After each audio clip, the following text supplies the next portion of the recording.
Isang OG real fan moment na naman ang nagpakita kung paano ipagtanggol ang tunay na class at intelligence pagdating sa mundo ng fashion at showbiz. Muling umalingaw-ngaw ang It's pangalan red ni already. Art Evangelista matapos sagutin ng isang tunay na supporter ang mga bashers na tila walang sawang maghanap ng mali. Ayon sa kanyang matapang ngunit makatotohanang pahayag, gulay mahirap mag-educate sa mga taong nagmamarunong at negative ang pananaw sa buhay nila. Malalaman mo, what comes out of a person's mouth comes from the heart.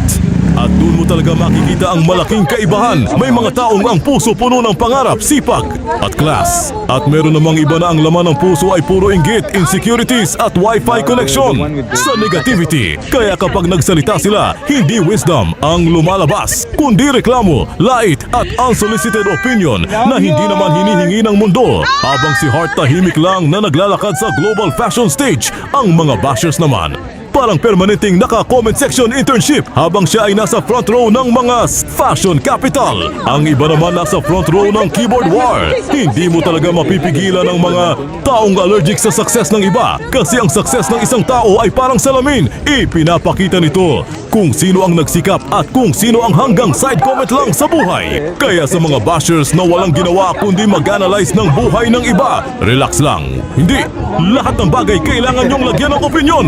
Minsan ang tunay na high fashion move sa buhay ay manahimik at mag-self-improve. Dahil habang kayo busy sa panghuhusga, si Heart tuloy lang sa pag-angat. Classy, unbothered at global ang galawan. At tandaan, ang tunay na elegance hindi lang sa suot, nasa karakter. At ang inggit, kahit anong filter ilagay mo, halata pa rin.